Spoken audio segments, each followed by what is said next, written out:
Welcome back, Brock Page here. Happy Friday afternoon. We got ourselves an awesome slate of Saturday basketball games. So let's get started with Memphis Golden State. Both teams struggling to cover this year. Memphis real bad, just 12-23 overall against the number for the year. Less than 35% covering the spread this season. But before we go ahead and get into the trends, let's go ahead and take a look at the lines real quick. And the markets open this one up with the Golden State Warriors as the 13-point favorites. That line's got moved down to 12.5 despite the Grizzlies' woes against the spread. Total also open at 207, bet down to an even 206 flat. Meanwhile, if you're leaning toward a play on Memphis to cover the double digits on the road here, you might get yourself a better price here on the spread. Right now, the handles favoring the Warriors. They're taking 61% of the public money after all that early Memphis action. Look for this one to tip off with the Grizzlies catching 13 to 14 points in this West Coast matchup. Now, despite the Grizzlies' woes against the number this year, they've actually successfully covered 2 of their last 3. And we have the same song and dance for the Warriors as they've taken care of the number in 2 of their previous 3 themselves. Both of those covers actually coming at home. And for the year, this Golden State's team has been 50% against the number at the Staples Center. They're 9-9 ATS at home. Meanwhile, on the other side, this Memphis squad, they really struggled to cover on the road. They've covered just 6 of 16 games when traveling. Both teams are 1-1 against the number in head-to-head matchups. Slight advantage goes to Golden State as they're 8-6 covering against teams under 500. Memphis is just 6-10 against the spread versus teams over 500. So, all in all, it looks like a lean toward the Warriors. Wouldn't be a terrible play in the spot here despite laying a lot of points. Now, when it comes to the scoring, both teams are 2-2 to the unders in their last 4, but a ton of unders for this Memphis squad in their last 10. Grizzlies games went 7-3 to the unders in their last 10 contests. Meanwhile, same exact trend on the Golden State side as their games went 7-3 to the unders in their last 10 themselves. All in all, I'm going to forego a play on the sides in this one, although the case for Golden State bettors can certainly be made.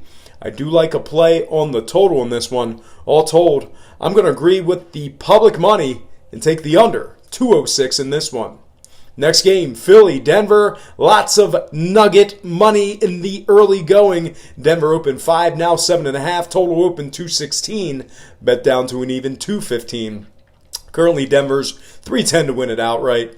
And at the moment, we're starting to see the Sixers take a little money. So look for that number to tip off closer to 6 at the closing bell. Now, if you've been riding with the Sixers, it's been a frustrating couple of weeks as of late. Philly's failed to cover 3 of their last 4, and equally as bad, the Sixers team is just 2-8 against the spread in their last 10. They're also 2-8 in their last 10 in the outright game as well. Meanwhile, on the other side, completely different story.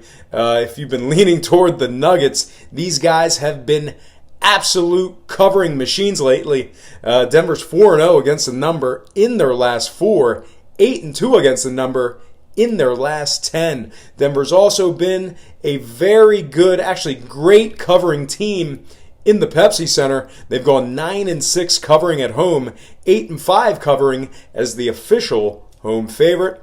All that in mind, a lean toward Denver in the spot here would certainly be a sensible play. Now, when it comes to the scoring, good amount of unders in these Denver games. 3-1 to the under in their last 4. Meanwhile, on the Philly side, slightly different story as they've gone 2-2 to the under in their last 4, but 6-4 to the over in their last 10. They're giving up 100-plus points in 9 out of their last 10 games. So, I don't have a great beat on the total in this one. If I had to take a guess, maybe I'd lean over as this Sixer team is capable of letting up 115 points in any given game. But all in all, I'm fading a play on the total and leaning more toward a play on the number. So all told, I'm going to purchase the hook, buy it down, and take the Denver Nuggets -7, getting the job done against the spread. All right, I'm going to slide in my next game, and that is going to be Cleveland, Utah. Ton of cash coming in on the Cavs to get it done in this one. The number in this one opened pretty low for the recreational bettor. A lot of folks taking advantage of this low number. The markets opened it up with the Cavs -3 and the total at an even 207. Since the betting opened up, once again, the Cavs took all of that early money. They're now 3.5. The over took a little money as well. I got the total at 208 flat. Meanwhile, Cleveland's the $1.60 favorites to win this one outright. Now, if you're leaning toward Cleveland, there's really no need to wait this one out. You're getting probably your best value at 3.5. And as a matter of fact, a whopping 75% of the public is leaning Cleveland in this one. So look for this one to possibly close out at 4.5 to 5 by tip-off. And really, if you're leaning toward the Cavs, I can't say I blame you. Despite how bad they've been against the spread this year, they are going up against a Utah team who's failed to cover in their last 3 straight, meanwhile going just 3-7 against the number in the process. Utah's also really struggled to cover against teams over 500, going 5-9 in that category as well. Now, don't get me wrong, this Cleveland squad has been horrible against the number this year. 1-4 in their last 5, 2-8 in their last 10, but have actually had some success covering on the road.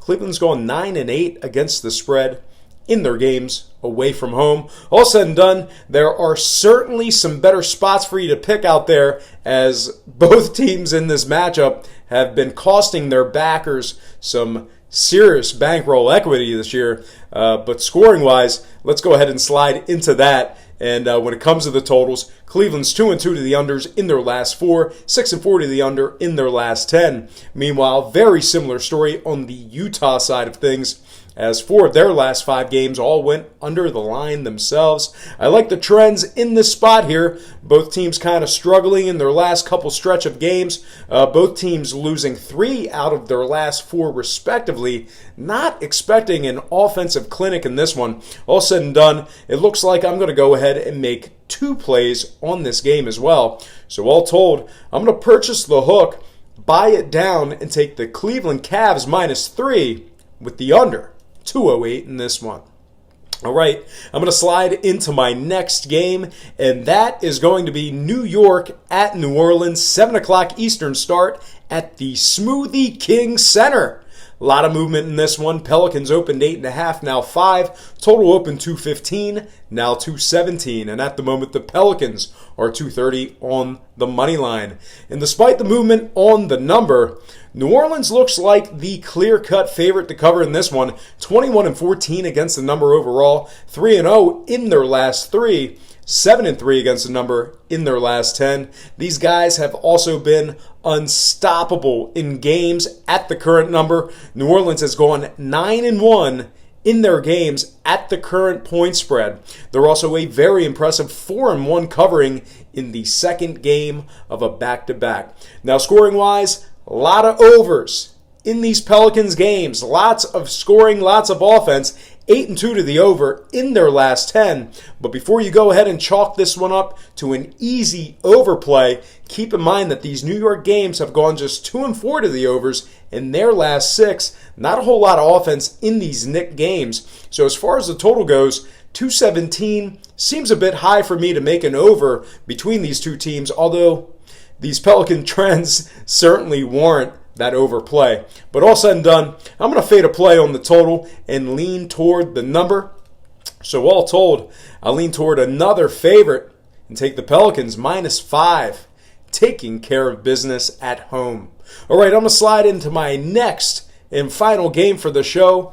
It is going to be San Antonio at Detroit. Spurs open 6, now 4.5. Total open 195, moved up to an even 196. Currently, the Spurs are 2-1, and at the moment, Spurs are starting to take some money. Look for them to lay 5 in the very near future. San Antonio, 3-0 against the number in their last 3. 5-1 ATS in their last 6. They're covering nearly 60% of their games as the official Vegas favorite. They've got themselves a Detroit squad who's been a horrible covering team as of late. 1-4 covering in their last 5. Looks like a play towards San Antonio, despite being on the road, could be a sensible play. Now, when it comes to the scoring, the markets are certainly not expecting a whole lot of it in this one. Total open 195, actually got bet up to 196 flat, like I said earlier. And if you're leaning toward a sharp play, San Antonio trends certainly support you as their games went 3-2 to the under in their last 5, 6-4 to the under in their last 10. Meanwhile, very similar story on the Detroit side of things as their games went 2-0 to the under in their last couple of games, 7-3 to the under in their last 10. So with all those trends in mind, a low opening number and all, I think I'll have to lean toward a sharper play on the total, kind of bet against those public bettors. And of course, I'll once again have to lean toward another favorite laying the points. So all told, I'm going to purchase the hook, buy it down, and take the Spurs -4 with the under 196 in this one. All right, folks, that is going to do it for me. But before I get out of here, I have to remind you, I am not a sports betting expert, nor do I implore you to take any of my picks. A wise man once said, good ain't free, and free ain't good. If for some reason you decide to use the free information on this program, you're utilizing it at your own discretion. Most importantly, if you're betting any of these games, do it safe, do it responsibly, and most important, have fun. For Brock Page Productions, I'm Brock Page, and have yourself a positive day.